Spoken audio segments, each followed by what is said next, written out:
Bonjour à tous, c'est Loïc, fondateur de NetProf en 2006. Et oui, le temps passe, le temps passe. Et je reviens vers vous aujourd'hui parce que c'est vrai que ça fait très longtemps que j'avais pas fait un cours en direct, puisque aujourd'hui je ne fais plus de cours en direct depuis des années maintenant. Au début j'en ai fait quelques-uns, il y en reste encore quelques-uns sur NetProf, puis après j'en ai filmé une petite centaine, et puis maintenant je me consacre à aider les personnes qui souhaitent partager leur savoir sous licence libre Creative Commons uniquement, puisque le savoir est un bien universel et il doit être partagé librement par tous. Du moins, c'est ma vision de la chose. Bon, alors maintenant, pourquoi revenir maintenant comme ça, après plusieurs années? Ben, c'est très simple, c'est parce que Mozilla a fait une petite publication qui me paraît vraiment très importante de partager avec vous. Et donc, je me suis dit, allez Loïc, on est reparti. Go! Voilà. Alors, ce que je voulais vous montrer, c'est ceci. Alors, je l'ai mis dans la communauté NetProf, mais j'ai juste mis un petit lien. Je pense que c'était important quand même de faire un vrai cours là-dessus. Donc, c'est https://monitor.firefox.com. Donc, on va dessus. Alors, qu'est-ce que c'est? Donc, c'est Firefox Monitor. Firefox Monitor, donc c'est un service qui est édité donc par Mozilla, qui est l'association qui édite Firefox. Donc, on peut leur faire confiance. Et qu'est-ce qu'il va faire, ce petit service? Donc, vous allez lui rentrer une adresse email ici. Donc, par exemple,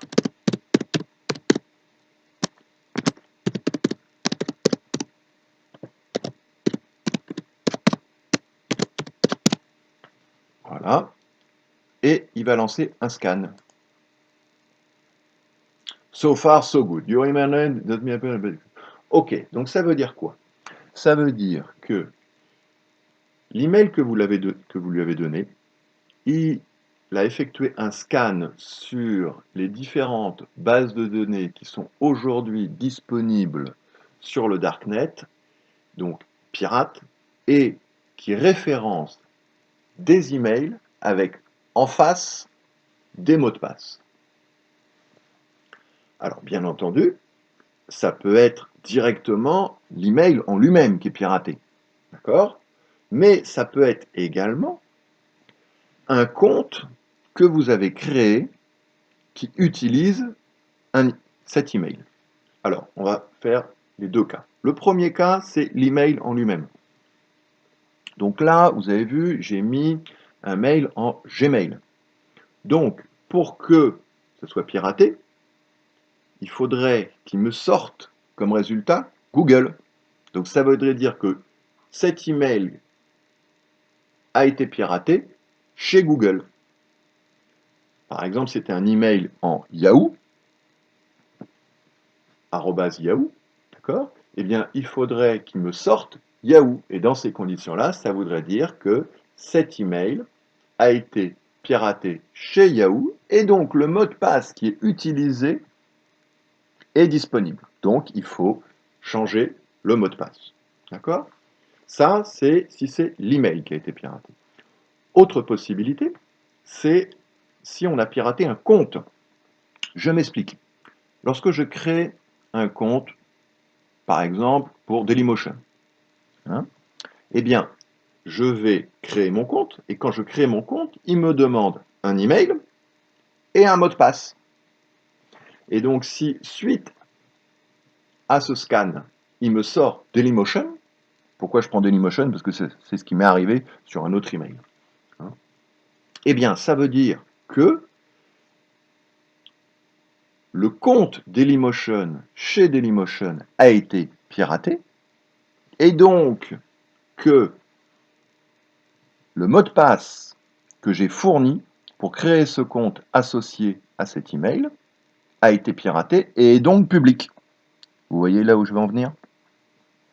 Donc, si là, je mets un email, par exemple en Google, et qui me sort Dailymotion, ça veut dire non pas que le mail Google Gmail est piraté, mais que le compte chez Firefox, excusez-moi, chez Dailymotion a été piraté. Et donc que le mot de passe que j'ai fourni chez Dailymotion est public ou facilement accessible, puisque le Darknet, aujourd'hui, on peut y aller quand même assez facilement. Donc, dans ces conditions-là, il faut aller modifier le mot de passe chez Dailymotion. D'accord? Bon. Alors, malheureusement, il arrive qu'on mette un peu le même mot de passe partout. Donc, si pour un email X ou Y, vous avez l'habitude de toujours mettre le même mot de passe, eh bien alors, si quand vous faites un scan et que il apparaît n'importe où, hein, Dailymotion n'importe où, eh bien alors là, il faut aller d'urgence modifier le mot de passe sur l'ensemble des comptes qui utilisent cet email. D'accord?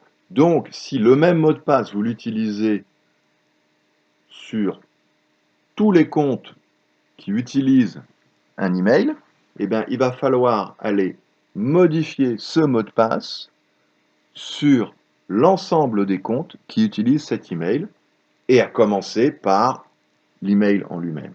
D'accord? Alors, des petites astuces, à savoir, un email et un mot de passe, bon,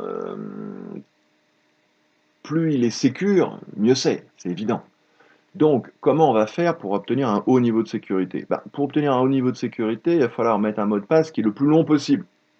Et donc, par habitude, on considère que 8, c'est un minimum. Alors, 8, si c'est de l'alphanumérique, caractères, chiffres, caractères spéciaux, c'est ce qu'il y a de mieux. Mais vraiment, le minimum, c'est 8 caractères. Hein. Alors, vous allez me dire, oui, mais en mettre un très long, c'est compliqué, comment je fais pour le retenir? Eh bien, dans ces conditions-là, moi, ce que je vous conseille, c'est une petite astuce, à savoir, faites une phrase. Eh bien, faites par exemple, aujourd'hui, il pleut, demain, il fera beau. C'est vachement long, ça. Oui, mais on arrive à le retenir. Vous voyez? Et ça, c'est pas mal. Alors, ce qu'il faut jamais utiliser, par contre, c'est des mots de passe aussi basiques que 1, 2, 3, 4, 5, 6, 7, 8. AZERTY. Vous seriez atterré de voir à quel point ce genre de mot de passe peut encore être utilisé. Dernière chose, vous concernant, il ne faut jamais utiliser tout ce que l'on peut retrouver facilement. Je m'explique. Il ne faut bien sûr pas mettre dans vos mots de passe votre nom, prénom, date de naissance, lieu de naissance, nom, prénom des parents, etc., etc. Tout ce que l'on peut retrouver facilement. D'accord? Voilà, je vous remercie. Bonne journée. Au revoir.